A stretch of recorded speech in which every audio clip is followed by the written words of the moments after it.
From Sex, Drugs, and Violence, Incomplete Stories for the Incomplete Human by Jeremy Void. What if, when you die, before transcending to a different place, a better place, your body has to continue on, go through the motions, awake while maggots chew on your flesh, nibble tiny holes in your skin, and you have to experience this because you can't move? You're dead. Dead. I once met a woman who rammed a knife through her own chest, and the blade tore through to the other side. She only survived because her cheating husband was on site and called for an ambulance. She remembers nothing. She was pronounced legally dead. She woke up in a hospital bed with no memory of the incident. She felt nothing. She rode to the hospital in the safety of an ambulance. She felt nothing. She was revived, and she felt nothing. If only that was the case for me. I died during a war. You probably never heard of it because the government covered it up. This war was never featured in the media. It was called the Battle of... We used to play games at the base camp. Fight games. There wasn't enough food to go around, and so we turned it into a game. A game. Right. Well, we called it a game anyway. I guess so it didn't seem as bad. It was bad.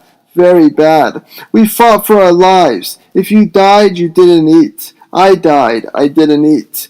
I guess that was the least of my worries. He bolted at me, swinging a battle axe overhead. I had a sword. And a dagger. I was good with the sword. And the dagger. He came at me hard and fast, and I sidestepped the attack, blocked the plunging axe, drove the dagger through his ribs. The crisp, pointed edge of the blade tore through to the other side.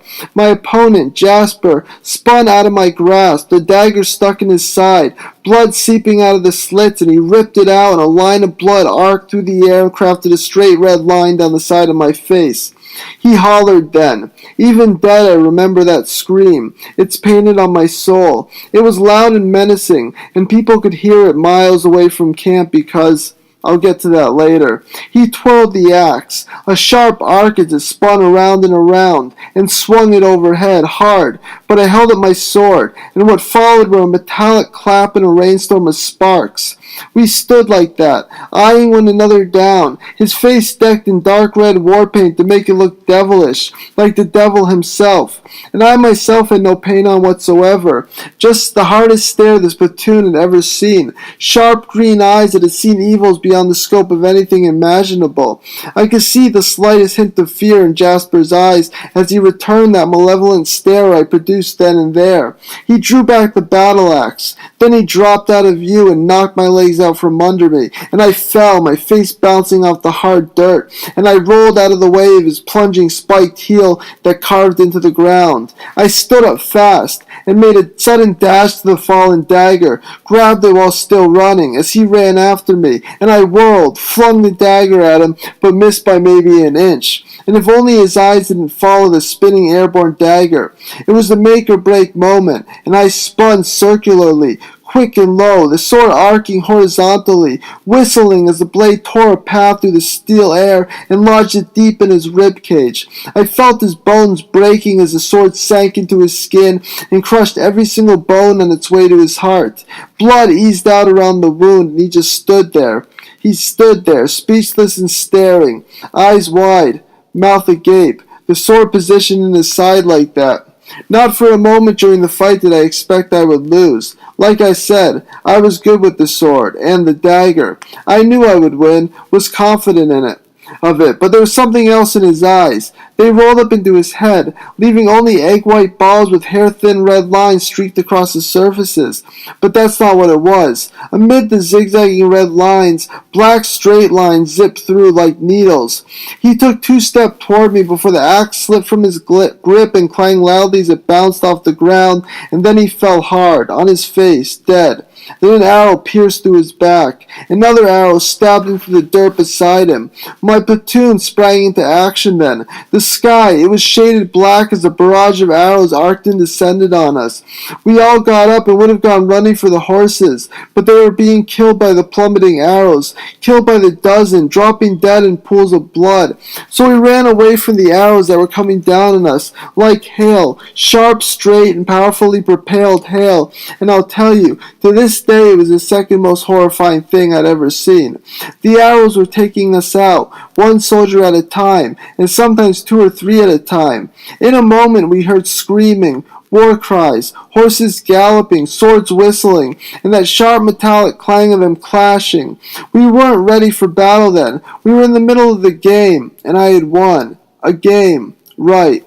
All I could do was run, and I saw through my bloodshot, scared eyes my platoon falling at the wayside. And I would fall soon, I knew. Luckily, I still had my sword and dagger, because I was good with the sword. When a horseman came from my right, I swung the sword and sliced through the horse's legs, and it did a face plant, and the soldier atop its back did a somersault, and its back slammed into the ground. I took my sword and went at him, and he rolled out of the way of my downward stab, rolled away from me, got to his feet, drew his sword from his sheath. He charged. He faked right, tucked left, and swung his sword, but just barely missed. I stepped in close and hit him with the butt of my own sword, and his head whipped back. I kicked him in the nuts, my toes against his balls, and I'm sure it hurt because he reached down stupidly, allowing me to send the point of my sword through his spine. He reeled back, and I tore it out just in time to dodge an arrow. The arrow sliced into his leg, and I took off running again. It was then, at that exact moment, as I ran, not looking back once, when I felt a bite, a sting, a pulverizing tear, skin tissue ripping apart, something so utterly severe, a terrifying pain in my back, a tremor-inducing pressure plowing into and through my fucking spine, and everything went black as I plummeted and cracked my skull in the dirt. I remember all this because I felt it happening to me. Blackness overtook everything, and I felt and heard feet hustling past my legs, my torso, my head, and I knew these weren't my own soldiers because I heard them speaking, and whatever they said I could not understand because it was not in my own language. It was not English, or not any English I'd ever heard. And they were talking as boots stomped past me and around me, and I felt the ground trembling as these men gathered there at my fallen body, where I would die. But that's the thing. I didn't die, or at least not in the way you'd expect, because my eyes opened. The sky was bright, the sun a giant fiery ball radiating in the blue, clouds drifting to and fro overhead. My back slid on the dirt. I could feel every single rut and stone clawing at my skin. It was so dreadful. This was the most horrifying thing I'd ever seen. By far. Soldiers marched on the trail my body made as it slid on the ground. They followed, bow and arrows held down because this battle was over and these men had won. I didn't win. I thought I won. I thought I had beat Jasper and won, but I'm finding out now that I hadn't. I lost. These men were dragging me by ropes bound to my legs. Stones were clawing at my assholes. I lost. All I could see was the bright and terrible sun, because my head was stuck that way, facing up, until my head nicked the stone and the force of the collision knocked it sideways. I saw feet, boots. I didn't know if they knew I could see. Then I stopped moving, period. I lay there, splayed out, dead, and time just passed. I don't know how long. How could I know how long? I was dead. I lost. These men, these savages, they were hoisting me up. I felt my head rising, my chest lifting, my torso becoming vertical. Then my feet, they went up too. Rose. I couldn't see anything except whichever direction my head faced. It wobbled on my neck, 1 minute facing left, the next minute facing right, as my body was slowly turned over, and when that was fully accomplished, everything was turned upside down.